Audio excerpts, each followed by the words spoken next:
This employee was traveling to another country to deliver a very large parcel. But while crossing an unknown region of the ocean, their plane crashed. It was the kind of place from which no one had ever returned alive. This is where the adventurous story begins, introducing us to Chuck, an employee who worked as a manager at FedEx. FedEx was the leading import-export company of that time, known for delivering parcels and goods to people's homes across the globe. Chuck often stayed in the factory, motivating his team by reminding them that they had to deliver packages before the promised time. According to him, this built even more trust with their customers.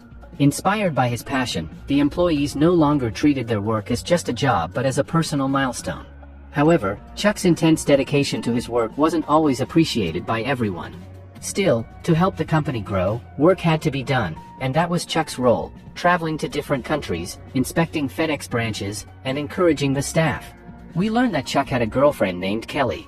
The two loved each other deeply and wanted to get married, but Chuck's demanding job left him with no time to settle down. That's why they hadn't married yet, believing the timing wasn't right. Although their love was strong, Chuck's career kept getting in the way. One day, Chuck told Kelly that he had to take a very important consignment to another country. Unfortunately, this happened during Christmas, a time when Kelly had imagined celebrating the festival with him. But instead, Chuck was preparing to leave again for work. To reassure her, Chuck promised this would be the last time. After this trip, he would leave his high-pressure job behind. Kelly was overjoyed, and she helped him get ready for the journey. They exchanged Christmas gifts, and when Chuck opened his, he found a pendant with a small clock on it, along with their cherished photos. Soon after, Chuck boarded a private plane carrying the entire consignment, accompanied by only a few crew members. Their goal was to deliver everything on time, so they pressed forward quickly, unaware of the danger ahead. As the plane crossed over the Pacific Ocean, it suddenly developed technical problems. The pilots struggled to control it, and it seemed as though some unknown force in the ocean was pulling at the systems, dragging them down. The crew had no idea what to do. The aircraft plunged rapidly toward the water and crashed. Luckily, Chuck jumped out before impact, but the plane was completely destroyed, killing everyone else on board. He was the only survivor, left stunned and terrified in the middle of the vast ocean. Overwhelmed and confused, Chuck didn't know what to do. The rough waters dragged him under, and he lost consciousness. Fortunately, he ended up floating onto a lifeboat that carried him forward through the night. By morning, Chuck realized he had reached a deserted island. He had no idea of its location or direction. Frightened, he stepped out and began exploring the surroundings. To his dismay, there were no humans, no animals, nothing living at all on the island. Chuck quickly realized that he was trapped on this island. To get out, he would need to signal a rescue team. When no help arrived for hours, he decided to write the word "help" in huge letters across the sand.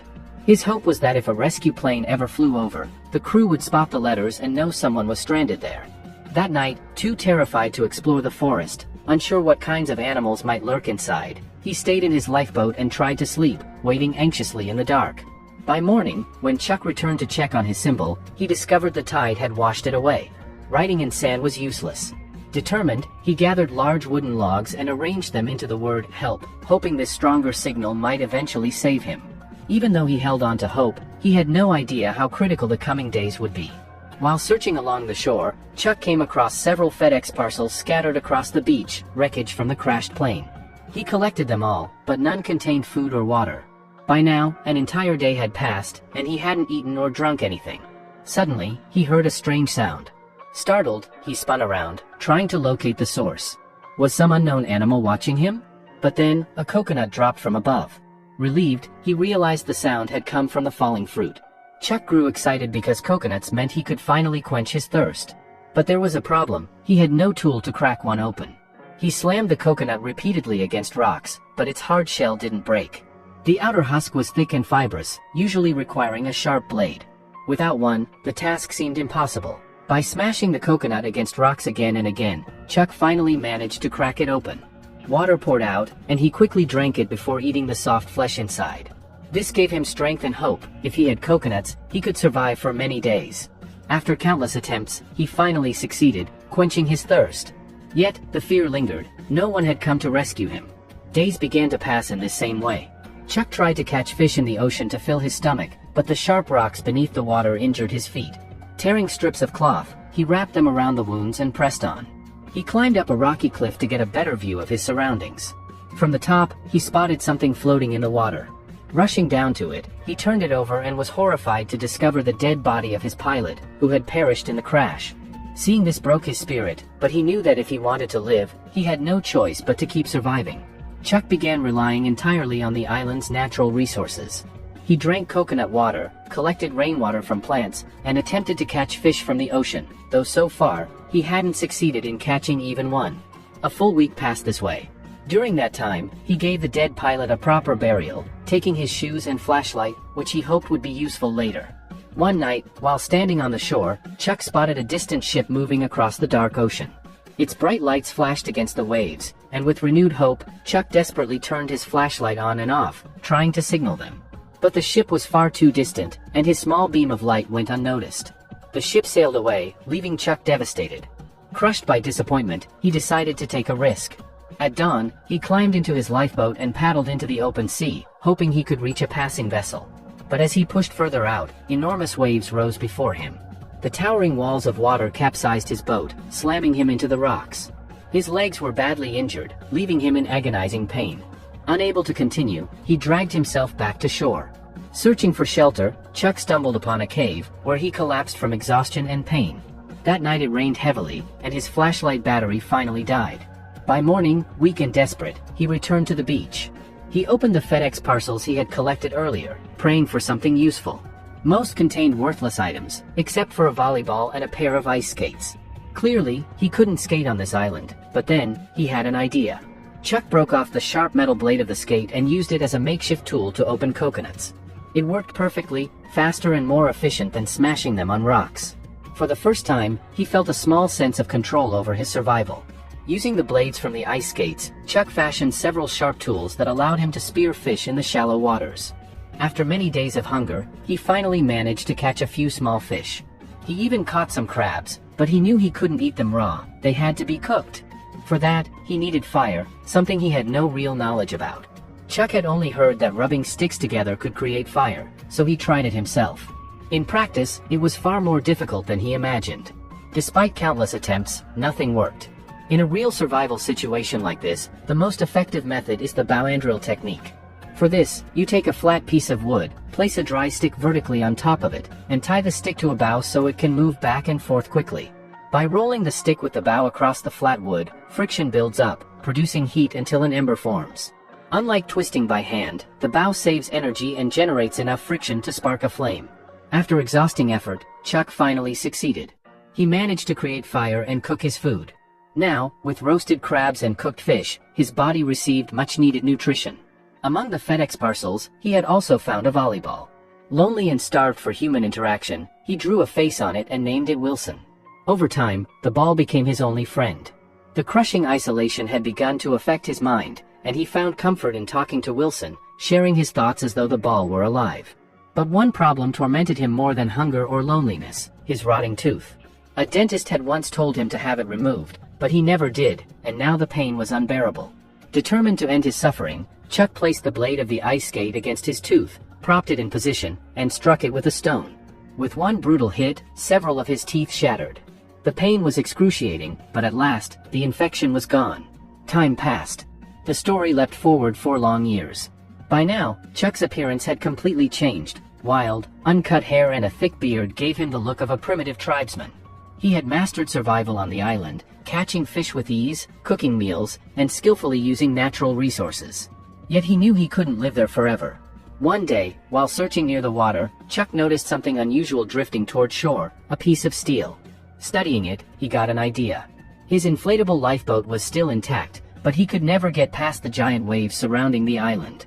Perhaps, if he used this steel fragment as a protective shield against the surf, he could finally break through.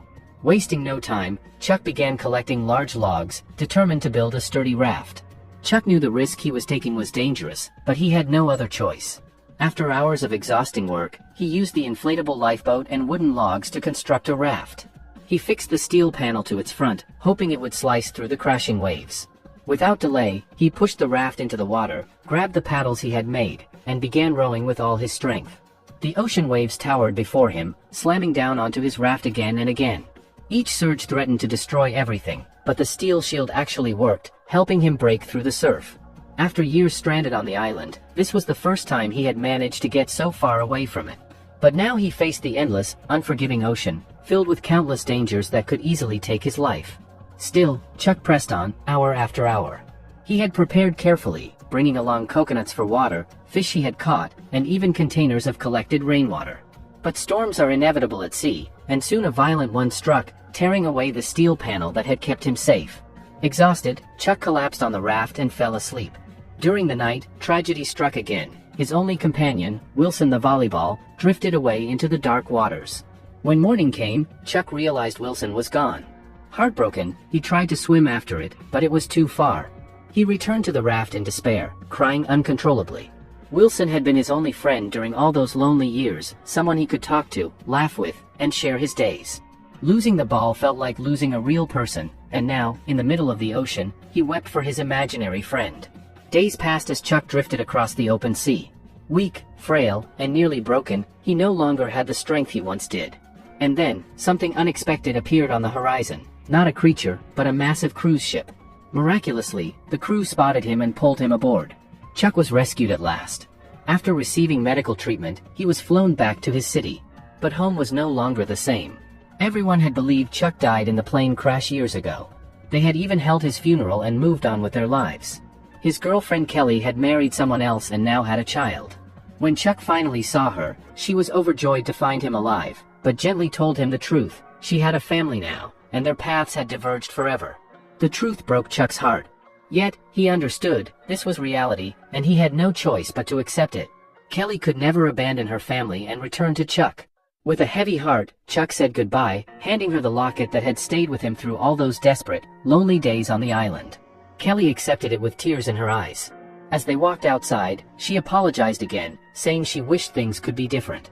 But in that final moment, she couldn't resist. Kelly leaned forward and kissed Chuck, a kiss filled with all the love they once had and everything they had lost.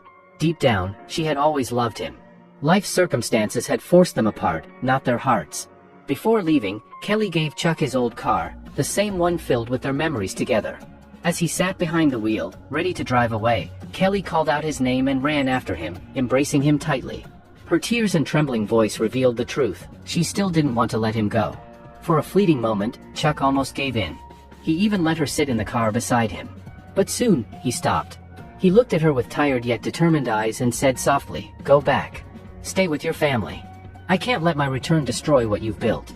Kelly broke down but understood. She respected his decision, kissed him goodbye one last time, and returned home. Chuck, heartbroken yet resolute, went to see an old friend. There, he recounted his harrowing experiences on the island. His friend was astonished. Anyone else would have died. "How did you survive all those years?"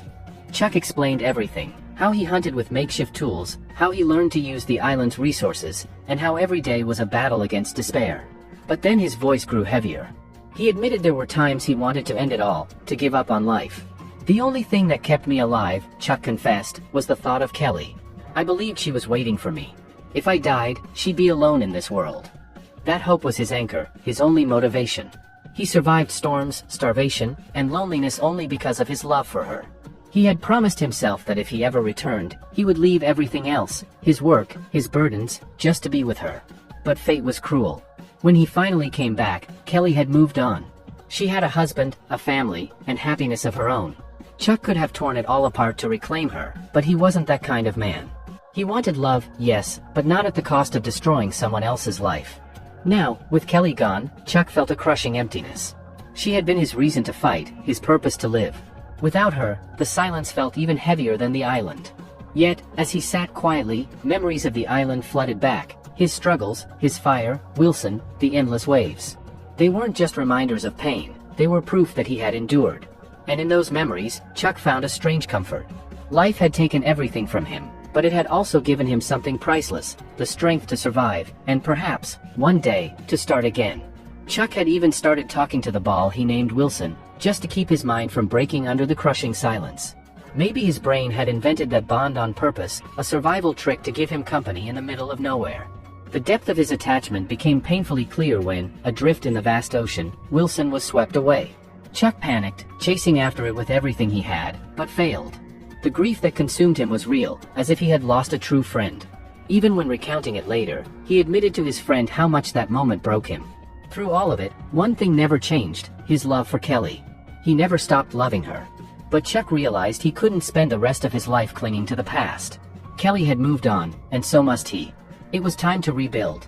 With that resolve, Chuck decided to return to his old company, where he had once worked as a manager. His skill and dedication were undeniable. No company would ever reject him. But one question lingered in his mind: if FedEx had known their plane had gone down, why hadn't they launched a rescue mission? The truth, he learned, was sobering. Rescue planes and ships had been dispatched, but the island where Chuck had washed ashore was so remote, so hidden, it didn't even exist on any maps. No one could have found him there.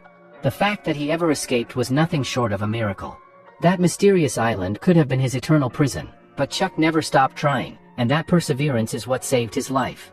Time moved forward, and soon we see Chuck driving down an open road. In the seat beside him lay the few belongings he had salvaged from his ordeal: tools, remnants, and one unopened FedEx package. Unlike the others he had ripped apart in desperation, this one he had always kept sealed. It had stayed with him on the island through his darkest nights, a strange symbol of unfinished purpose. Now, years later, Chuck had decided to deliver it to its rightful owner. The package bore a design of angel wings across its surface. A symbol. A promise. Maybe even destiny. Chuck didn't know yet what it meant, but he could feel something stirring. His life wasn't over. It had changed forever, yes, but it was moving again. He drove straight to the address written on the box. When he arrived, the house was empty. He knocked, called out, but no one answered. So he quietly placed the package at the doorstep, fulfilling the duty he had held onto for so long.